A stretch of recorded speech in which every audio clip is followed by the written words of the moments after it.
Hello, my name is Paul. I'm the Accidental Bookseller. Welcome to the channel. Today we've got a fiction book haul because if you remember 2 or 3 weeks ago I did a non-fiction haul of books that I'd kept on my dining room table since around February time, because that was when I roughly had the idea of starting the channel, and I thought, oh, I'll do some book hauls.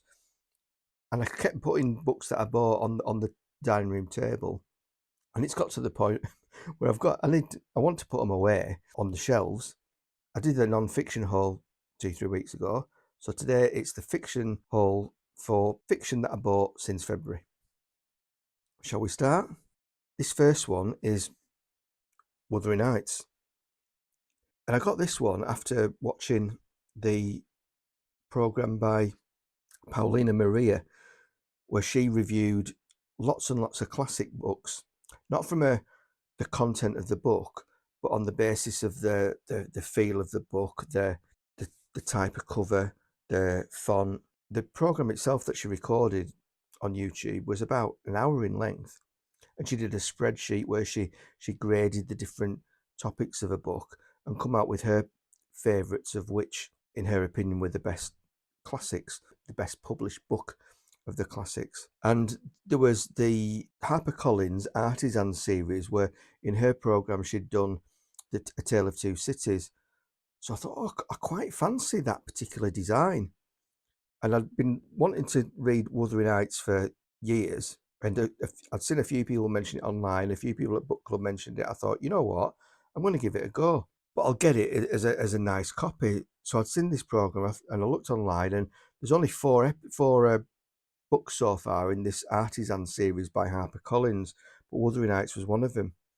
Now I subscribe to the HarperCollins mailing list, and they've got a website where you can buy books from, and every so often they'll have a sale of about usually 30 to 40% off, and it's not 40% off selected sale items. It's pretty much everything that they publish, or anything that you can find on the website. And the secret is not to go via the menus, because like if you click, for example, non-fiction and then history, or non-fiction and the environment, or fiction and fantasy, it'll just show a selection of books that they publish with the trade prices on there. But if you use the text search, you can practically find, I don't know, it's everything they produce, but there's a lot of books, and everything in the sale is everything that's on the website, providing that you spend £25, you get all the books free postage as well. Last weekend, 50% off. So I thought, right, this is the time for Wuthering Heights. So this should have been £10.99, and I got it for £5.50. Unbelievable. And one reason why I like this book, I don't know whether you can see it in the light, but if you see these trees, it's not just a two-dimensional image on the book. It's kind of like beveling between the white and the dark, and there's a shininess to it as well. The text, the font is quite large. Occasionally they've got these coloured sections inside where they might have a key bit of the book in a bigger page devoted to a section of it, and it's just a really nice version. And I was glad that I saw the Paulina Maria episode, because I wouldn't have known about it otherwise. So I'll link that particular episode in the notes for this video. So I got that for £5.50. Part of the deal to get the free postage, I included Neil Stevenson Seven Eves, a thick, meaty tome of 867. So if I'd have got it the week before, I could have included it in the Mammoths tag that I did, because I'd already included the Cryptonomicon in that, because I don't think Neil Stevenson writes non-mammoths. But yeah, this should have been £10.99, £5.50.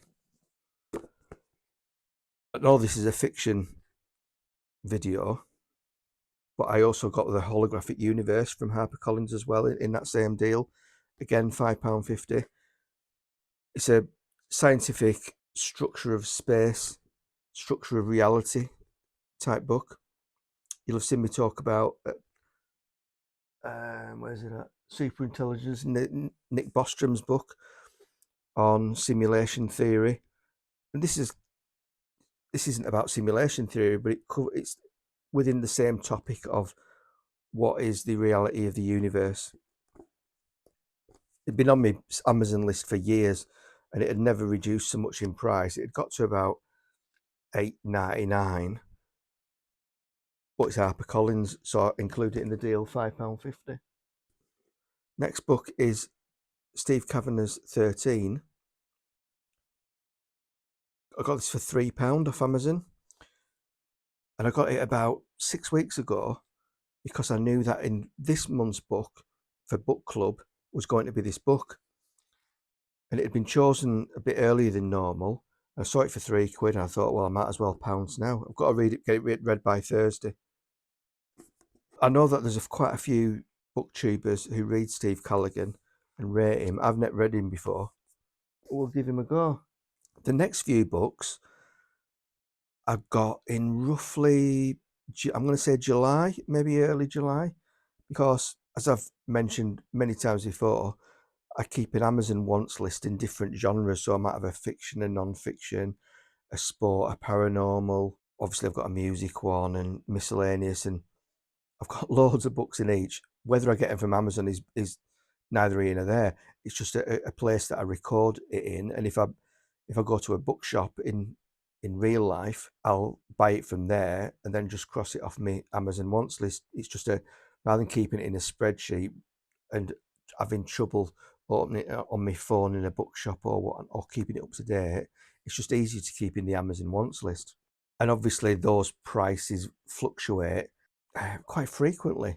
If you use Amazon, you'll know that on your wish list, every so often it might be 5% off if you buy 4. Now in about early July, that changed. They still had the 5% if you buy 4, but they also had a 30% if you buy 3. Now 30% is a lot. I prefer buying in a real bookshop, but I'm not going to look a gift horse in the mouth and turn down 30% if they're offering it on certain books. So I did quite a few orders during that time because it was on for maybe about a week, 10 days. So I did maybe 3-4 orders. And one book that I got was The Second Sight of Zachary Cloudsley by Sean Lusk. And this had been on the Between the Covers programme, hosted by Sarah Cox, where there's 4 guests and they review new books, 2 new books, where the celebrity guests have read it and Sarah's read it, and they talk about the new book. But each of the guests will also bring in a book of their choice that they recommend for viewers to read. Not a new book, but an older book. Well, this was the chosen new book on this particular month. And it must have been, it wasn't in the most recent series, it was about 18 months ago. And I quite fancied it. And I put it on my Amazon wants list, and it just didn't fluctuate very much in price. So this 30% off deal came along and I pounced. I'll read the back. London 1754. Young Zachary Cloudsley is raised amongst the cogs and creations of his clockmaster father, Abel's workshop. He is an unusual child, the bearer of an extraordinary gift. At the touch of a hand, he can see into the hearts and minds of the people he meets. When his father is sent on a dangerous mission to Constantinople and doesn't return, Zachary is determined to solve the mystery of Abel's disappearance. Armed with only his gift, he sets off on a perilous journey halfway across the world. It's a right nice cover as well. I'm a sucker for right nice covers. Next is Empire of the Damned by J. Christoph. This is the second in the series of the Empire books. If you saw my book haul on the High Peak Bookstore in Buxton, you'll see that I got the first in the series there. at a discounted price. I think I paid $4.99 for it then, but again, I got 30% off this, so it should have been $10.99. I think I got it for about $7.70. Again, I love the book. I love the cover. I'd also got about back end of last year, I think it was. There's an Audible TV advertisement where there might be someone who's listening to Audible. They might be having a bath or making something to eat or something, and they'll be listening to this story and they'll be transported into the scene to make it look like Audible is dead realistic. And on this particular advert, Ian Glenn is reciting a science fiction type Game of Thrones-ish scene. I might be wrong, but that's what the scene sort of looked to me. Did some investigating, and it was Children of Time by Adrian Tchaikovsky, which is the first in a series of 3, a trilogy. And in this 30% off deal from Amazon, I got Children of Memory. That's the 3rd in the series. The 2nd in the series is Children of Ruin.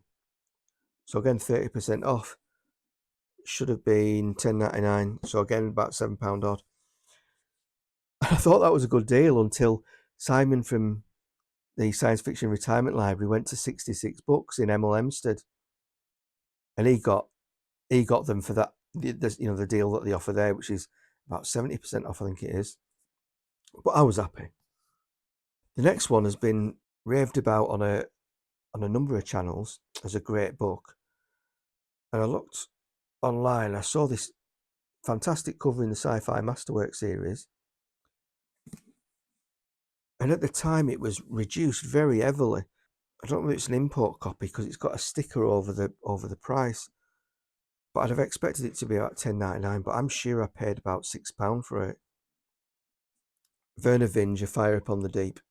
I've got a few. Next one is Justin Cronin, The Ferryman. Regular watchers of the channel know I've raved about The Passage, and I recently got The 12 at a second-hand bookshop in Sedbergh for £3. This is his latest, and I really fancied this from reading the back. The islands of Prospera lie in a vast ocean, in splendid isolation from the rest of humanity, or whatever remains of it. Surrounded by sun and sea and stars, their world is perfect, but every paradise comes at a price. When the truth behind theirs is revealed, it will end a way of life and start a revolution that will change the course of humanity itself. And it will all begin with one person hearing these simple words: the world is not the world. Again, it was reduced online, so I got it. The Wager by David Gran, a tale of shipwreck, murder, and mutiny. This sounds good as well. 1742, a ramshackle vessel of patched together wood and cloth washes up on the coast of Brazil. Inside are 30 emaciated men, barely alive. Survivors from the Wager, a British vessel wrecked while on a secret mission to raid a Spanish treasure-filled galleon. They have an extraordinary tale to tell. 6 months later, an even more decrepit boat comes ashore on the coast of Chile, containing just 3 castaways with their own very different account of what happened. The 30 sailors who landed in Brazil, they maintain, were not its heroes, they were mutineers. As accusations of treachery and murder fly, who was telling the truth? The stakes of life and death for whoever is guilty could hang. I've got a feeling, I could be wrong, but one of the guests on Between the Covers might have mentioned it, because it was already in my mind before I saw it in the shop.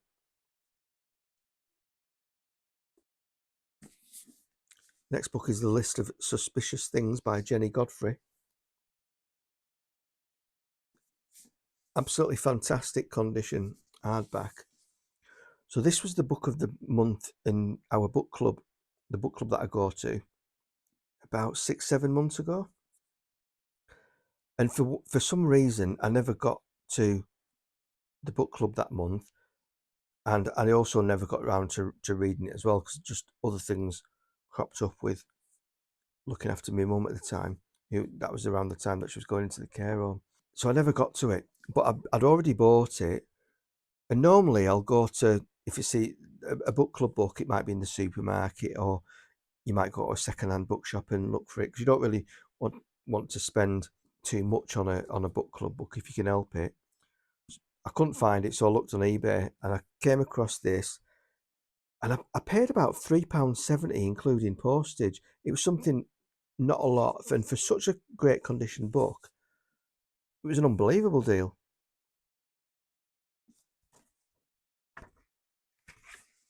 Made even more unbelievable by the fact that it's signed. It's so new. It's just odd that it's signed and in such immaculate condition and brand new. I even had this bizarre theory that this is the author sending out copies as surprises on eBay, but it won't be, probably. It'll be something like some publishing signing or something like that, I would imagine. I need to get around to reading this because I believe it's decent. I'm starting to become a sucker for Booktube channels recommending stuff, because Recursion by Blake Crouch was mentioned on several channels, or Blake Crouch was generally. So I looked online, and quite a few of his books appear to be discounted. This was one of them. I think it should have been £9.99. I've got a feeling I paid about £5 or £5.50 for it, brand new, because it's in right nice shiny condition. It feels quite nice as well. Getting towards the bottom now.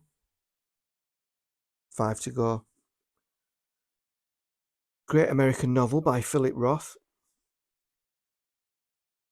I think I paid £1 for this because it was in on the charity shelf in Morrison's.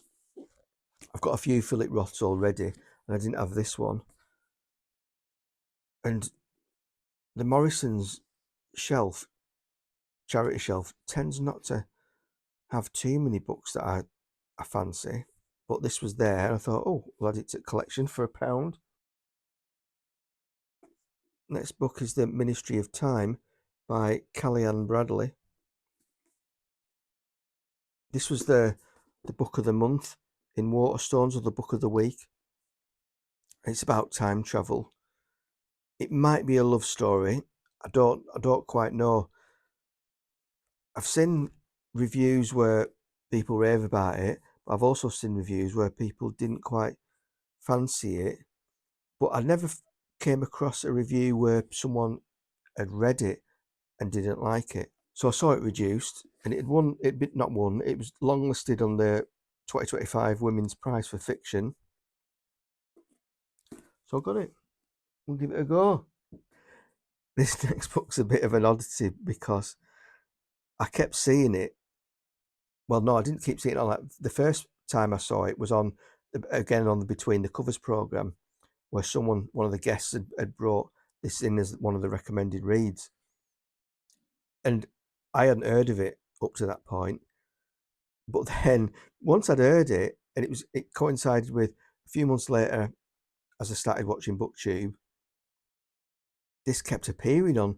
People were talking to the camera, and I'd see it on the shelf behind the people speaking, and it was always cropping up. It was just, I thought, I need to investigate what this is. And then there was a few who'd raved about it on their channels as well, without particularly reviewing it, but it was in the forefront of my mind until I then saw it on someone's Facebook page, and it's Paul Vaktar Savoy, from the guitarist from Aha.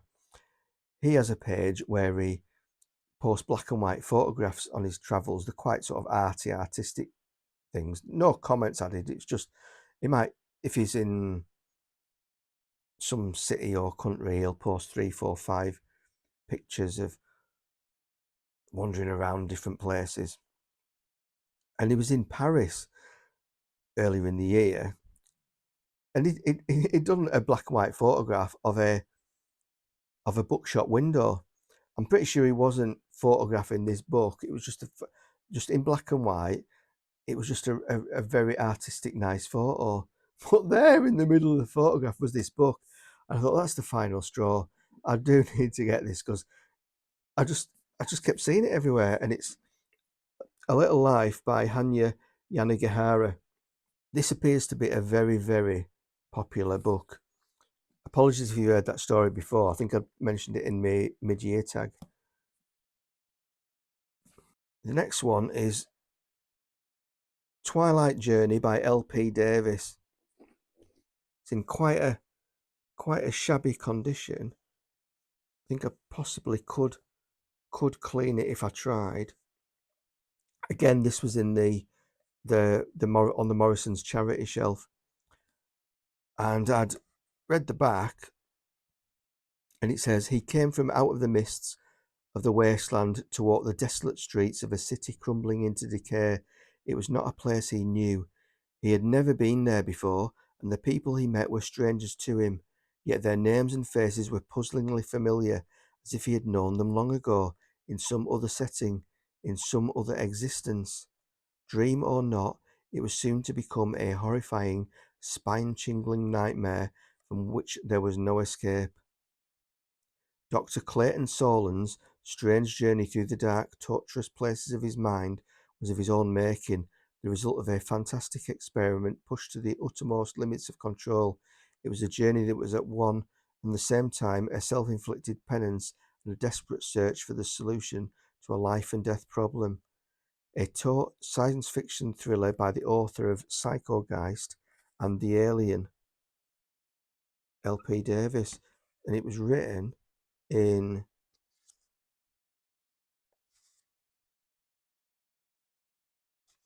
first published in 1967. This one's 1969. So I saw this on the Morrison's charity shelf, different to the normal sort of things you get on the shelf, so I got it. And this last one is Bob Mortimer's The Hotel Avocado. I do rate Bob's sense of comedy genius, his use of language, the use of words. Been watching Bob since the Vic Reeves Big Night Out first started on Channel 4 in the, I want to say, late 80s, early 90s. And yeah, this is the latest one, so I got it. That Bob Mortimer book wasn't actually the last one. There was 3 on the table that I haven't shown you yet. And these are Brian Lumley Necroscope, The Last of the Lost Years, Volume 1. Necroscope, The Last of the Lost Years, Volume 2. And Necroscope, The Novellas, The Plague Bearer and the Morbius Murders. I've got The Plague Bearer and the Morbius Murders in a different edition, but these are 2 new ones as well. And Macabre Inc., the publishers, are bringing out these 2 kind of like, I think they emptied the vaults of Brian's work now on Necroscope, but they're also bringing out some of the other Brian Lumley books, and they're going to be nice to I collect them anyway, as you know, and they're just going to be nice to have them. I don't normally go for collecting repeat books in different versions. I guess it's similar to people who collect vinyl. There'll be an old record that comes out in red and green colour, and they'll go crazy over buying it. And I don't normally succumb to that sort of pressure. But because I collect Brian Lumley, I thought, you know what, I might as well. They're gonna look nice on shelf. And one thing I do dislike is where you'll get books and they'll have the name at different places, and heaven knows, I wish they'd just, even on, when there's like a later version of a book, if they just put them in the right place, they'll look right nice on the shelf. Yeah, so these will. So that's it. That's the end. All the books that I bought since February. There have been a few other hauls, and I do owe the video for Wigtown, which I haven't edited yet. I've got other videos coming up as well, where I took a trip to Regent's Antique Emporium in Blackpool, where I got some books there. Also, there's a Sedbergh video as well, going in a couple of bookshops in Sedbergh. But I haven't learned how to do voiceovers yet, being still relatively new to this sort of thing. I don't think it'll be hard, but I need to learn it. And then once I do, there's those can have voiceovers over the video because they've got music that might affect copyright and things like that. So there we go, that's the end. Hope you've enjoyed it. I'll see you next time. Thank you very much. Goodbye.